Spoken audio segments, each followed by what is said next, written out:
Hi friends, అందరూ ఎలా ఉన్నారు? బాగున్నారండి. మేము కూడా బాగున్నాము. మేము గుంటూరు సమ్మర్ హాలిడేస్కి వెళ్ళి తిరిగి యానం వచ్చేసామండి. యానం వచ్చిన 2 డేస్కి ఇక్కడ చాలా వర్షం పడింది. వర్షం వస్తే జస్ట్ అలా చూద్దామని యానం గోదావరి బీచ్కి వెళ్ళామండి. బీచ్కి వెళ్తే ఈ సిల్వర్ పొట్టు అనేది మాకు ఒక అతని దగ్గర తీసుకున్నామండి. వర్షం పడిన రోజు ఎక్కువగా అవైలబుల్ ఉంటుంది అన్నమాట. ఇవి ఎక్కువగా గోదావరి తీర ప్రాంతంలోనే లభిస్తాయి అన్నమాట. దీనికి కావాల్సిన ఇంగ్రీడియంట్స్ చూద్దాము. మెయిన్ ఇంగ్రీడియంట్స్ మామిడికాయ, ఆనియన్స్, పచ్చిమిర్చి తీసుకుందామండి. మెయిన్ ఇంగ్రీడియంట్స్ వచ్చేసి మామిడికాయ అండి. పుల్లటి మామిడికాయ దీనికి అవసరం అవుతుంది. ఇప్పుడు దీనికి కావాల్సిన స్పైసెస్ చూద్దాము. నేనైతే ధనియా పౌడర్, పసుపు, తగినంత కారము తీసుకుందాము. కారము, పసుపు, ధనియా పౌడర్ అనేది తీసుకుందాము. సాల్ట్ కూడా తీసుకుందాము, తగినంత సాల్ట్. ఇప్పుడు ఈ ఆనియన్స్ అనేవి మనం కట్ చేసుకుందాము మంచిగా. నేనైతే ఒక చిన్న ఆనియన్స్ కాబట్టి ఒక 5-6 ఆనియన్స్ అయితే నేను కట్ చేసి పెట్టుకున్నానండి. మామిడికాయ, పుల్లటి మామిడికాయ తీసుకోవాలి. మెయిన్ ఈ కర్రీకి మెయిన్ మామిడికాయ లేకుండా ఈ కర్రీ అనేది అసలు టేస్ట్ ఉండదండి.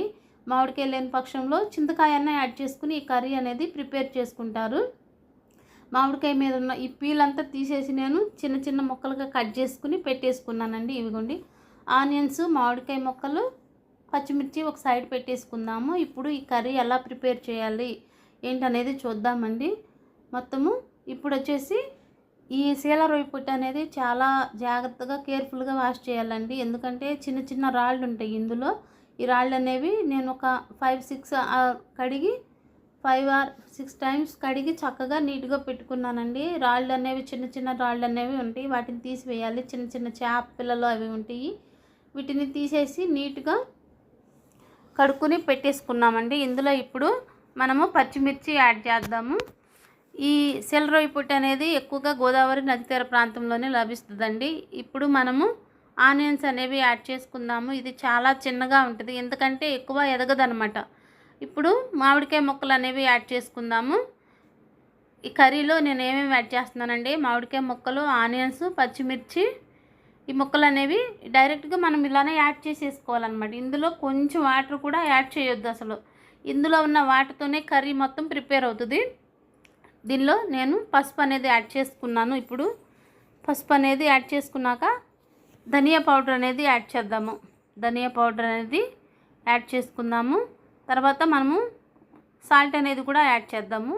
మెయిన్ సాల్టు, కారము, పులుపు అనేది కర్రీకి కరెక్ట్గా ఉంటే కర్రీ అనేది చాలా చాలా బాగుంటుంది. సో ఇప్పుడు నేను సాల్ట్ యాడ్ చేసాను, పసుపు యాడ్ చేసాను, ధనియా పౌడర్ యాడ్ చేసాను. ఇప్పుడు కారం అనేది యాడ్ చేద్దామండి. ఇందులో నేను 4 స్పూన్స్ కారం అనేది యాడ్ చేశాను. కారం కరెక్ట్గా ఉండాలి, సాల్ట్ కరెక్ట్గా ఉండాలి, పులుపు అనేది కరెక్ట్గా ఉండాలండి. పులుపు లేకుండా ఈ కర్రీ ప్రిపేర్ చేసుకుంటే స్మెల్ వస్తుంది అనమాట. సో ఇప్పుడు ఈ స్పైసెస్ మొత్తం మనం ఇందులో కలిపేసుకోవాలన్నమాట. ఇందులో మనం కొంచెం వాటర్ కూడా యాడ్ చేయట్లేదు, ఎలాంటి మసాలాలు కూడా యాడ్ చేయని అవసరం లేదండి.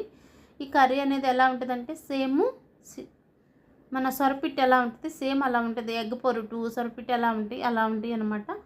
ఇప్పుడు మనం యాడ్ చేసుకున్నవి మొత్తం మంచిగా కలుపుకోవాలి. మనం స్పైసెస్ యాడ్ చేసుకున్నాము, పచ్చిమిర్చి, ఆనియన్స్, మామిడికాయ ముక్కలు యాడ్ చేసుకున్నాం కదా, సాల్ట్, ఇవన్నీ వీటిని మంచిగా ప్రాపర్గా కలిపేసుకోవాలన్నమాట. మొత్తం చక్కగా ఈవెన్గా మిక్స్ అయ్యేలాగా చూడండి. ఇది మొత్తం ఇలా మిక్స్ చేసుకుని డైరెక్ట్గా మనము స్టవ్ మీద పెట్టుకుని ఒక 10 minutes కుక్ చేసుకుంటే చాలండి, రెడీ అయిపోతుంది అనమాట. ఇది ఉడకటానికి కూడా ఎక్కువ టైం ఏం తీసుకోదండి. ఇందులో మనం ఎలాంటి వాటర్ కూడా యాడ్ చేయం కదా.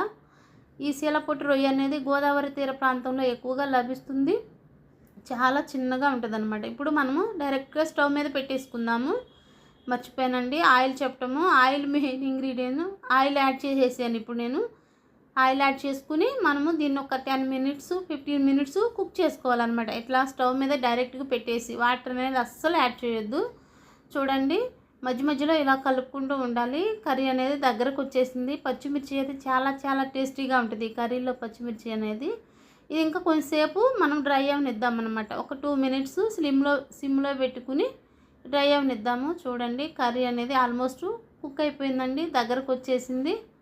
చూడండి మామిడికాయ ముక్కలు కూడా మంచిగా మగ్గిపోయినాయి, ఆనియన్స్ కూడా మంచిగా